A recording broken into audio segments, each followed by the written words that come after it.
Well, the markets are sharply reacting to a looming trade war with China, Mexico, and Canada as tariffs on our largest ag trade partners will take effect tomorrow. The White House says the tariffs include 10% on all imports from China, as well as 25% on Mexico and Canada. Energy imports from Canada would be taxed at 10%. Canada has said it will retaliate with tariffs targeting more than $100 billion in U.S. goods. Mexico is set to release a list today, which is expected to include agriculture goods. We've got a panel of familiar faces joining us this morning, including Tommy Grisafi and Chris Swift. And Tommy, I'm going to start with you. I understand you were staying up late last night trying to kind of make sense of all this uncertainty.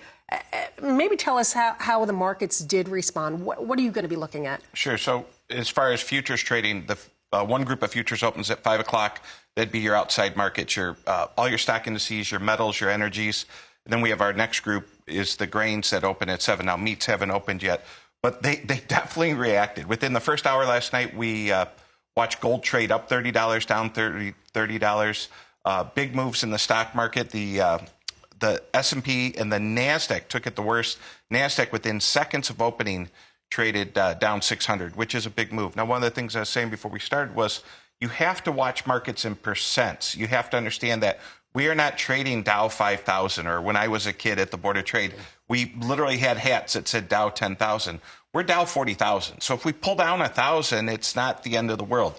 I don't think there's a single person out there today who should be worried about the retirement, unless you're retiring maybe today. But with that, we're going to move forward, and it's just volatility. Now, from a trader standpoint, I love it. I mean, that's very selfish, but I love the price action.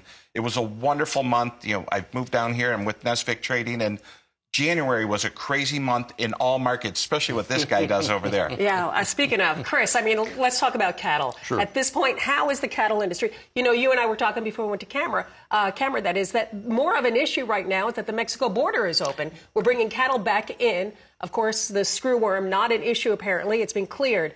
That right now more of an issue than everything going on as far as these tariffs? Well, we have some conflicting things. We have consumer demand. That's the biggest thing we've noticed is resilience has continued on. I'm not real sure that the 25% is going to have much impact just right off the bat coming across the border, because we do need those cattle severely.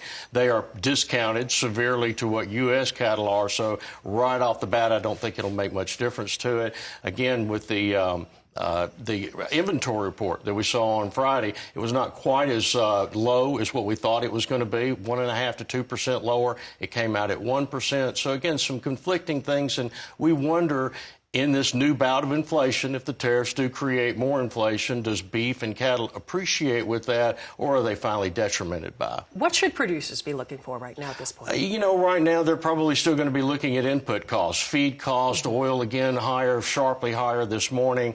The price of cattle is very volatile, and they are looking at having to pay tip-top prices as of Friday. They continue are. So I think that with nothing really to do there, if you're going to stay in the cattle business, these are the prices we're trading at, is watch those input prices. You guys are going to stick around right now. Before we check in on things in Canada, we're hearing from U.S. ag officials on these tariffs. House Ag Committee Chair G.T. Thompson released a statement backing the move, saying in part President Trump's tariff policy has been an effective tool in leveling the global playing field and ensuring fair trade for American producers. Look no further than Colombia's about-face on accepting repatriated criminal migrants at the mere threat of tariffs. Farm Bureau President Zippy Duvall, more cautious, warning farmers could pay a price for additional tariffs. And he says, in part, we urge your administration to make certain that any action taken in the near or long term with Canada, Mexico, and China does not make it more difficult for American farm families to raise a safe and affordable crop on domestic soil. We now move to Alberta, Canada, where we have Shaun Haney from RealAg Radio joining us this morning.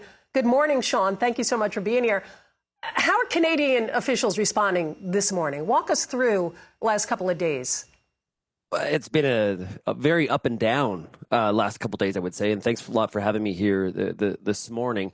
We heard Prime Minister Trudeau on Saturday night address not only Canadians but also Americans as well. Talked about the history of the relationship, going back to the, even the early 1900s in World War I and II. And then we heard yesterday conservative opposition leader Pierre Poilievre kind of had the same narrative, the same thoughts in terms of length of the relationship and how disheartened. And I would say a good way to describe a lot of reaction from Canadians is a feeling kind of a betrayal, that Canada is being somehow lumped in with the likes of China as somehow a trade enemy.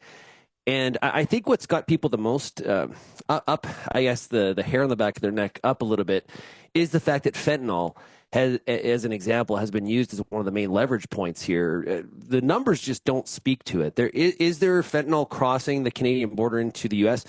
Well, of course there is. To have zero would be a near impossibility. Only 1% of whether it's illegal migrants or illegal fentanyl that crosses into the U.S. comes through the Canadian border in comparison to Mexico. The issues with Mexico on these two files is not the same as Canada. The Canadian government has already promised to put $1.3 billion of increased money into border security. I see the Black Hawk helicopters flying over my place in Lethbridge, so action has already been taken. So I would say betrayal is a good way to put it. At this point, I mean, if I know that, Trump is meeting with Canada today at this point, making those efforts. If the border, was locked down, if fentanyl was not crossing anymore, if there was, and you said 0%, probably nearly impossible. At this point, do you think that these tariffs could be put at bay at right now? Well, I think that's kind of lies on the White House at this point. Canada has said that they will retaliate, even though President Trump had stiffly said that, hey, if Canada and Mexico retaliate, he's going to increase the tariffs even more. So essentially, Mexico and Canada, I guess, are calling him on that bluff. We'll have to see what comes out of that meeting today, whether we're talking about reduced tariffs because we're going to renegotiate USMCA, or we're going to be looking at even higher tariffs. Canada's going to be putting in, as of tomorrow, I think it's $21 billion in 25% tariff on $22 billion of product. That's going to increase to upwards of $150 billion in 21 days from now. Some of the things are on this initial list. We're going to see increased tariffs on U.S. wheat, durum wheat, barley, oats, canola, sunflower seed, live poultry, eggs, tomatoes, beans, Florida orange juice, coffee and tea, just some examples of some of the things they're going to face a tariff. It's going to be a cost to Canadians as well. There's some hurt here in the short term. And Tommy, I'll bring you in on this. I mean, looking at the impact that this is going to have on both sides. One thing we do know, 10% tariff on energy. Good news for consumers. And maybe you could speak to that a little bit. Sure. And I think Shaun could confirm Canada did say they're still going to allow us to import ethanol to Canada. That could help soften the blow. I guess my biggest concern is the auto industry. I mean, the amount of parts that go back and forth over the border, just incredible. And so the pain to Canada, if this goes on for several weeks, I imagine you'd see immediate layoffs on the border, because as a company, there's only one way to start to prepare for this. Now, my gut says I don't think we'll go that far, but you have to be prepared, right? You just can't sit there and say, I didn't know this could happen. That's what makes risk management. That's what we do, right? Mm-hmm. Is these days when someone says, oh, I didn't know that could happen.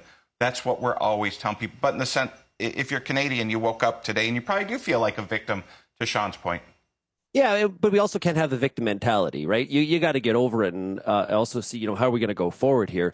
I believe that ethanol will be on the next list in that 21 days. 30% of U.S. ethanol is exported to Canada. It's over $1 billion a year. It is a really good way to hit back on the U.S. Midwest and hear from U.S. farmers pushing the White House to change the mindset here. Also look at potash as an example. Now, the U.S. fertilizer industry was out over the weekend saying, please give an exemption. Senator Grassley saw a tweet or a post this morning on X saying that he believes, pleading with the White House to have an exemption on potash. 87% of the potash that is used in the U.S. Midwest comes from Saskatchewan, Canada. You can relocate an auto plant. You cannot relocate a potash mine. There are only a couple places in the world to get the quality and the supply of potash that Canada provides. It's Canada or it's Russia, Belarus. So you take your pick on where you're going to get your potash from. Yeah, good point. Thank you, Shaun, as always, for joining us. Shaun Haney with RealAg Radio. And Tommy, to your point, too, great to point out the auto industry. There are auto parts that cross borders multiple times before the final product. And we're looking at a hit not only to the auto industry, but also to companies like Deere and Company. I mean, these guys are going to take a hit, and that's going to be passed down to the consumer. So it's going to be interesting to see how that plays out. Tommy Grisafi with Nesvick Trading, as well as Chris Swift from Swift Trading here in Nashville. Always a pleasure to have you both join us. Thank you, guys. Good morning to you as well.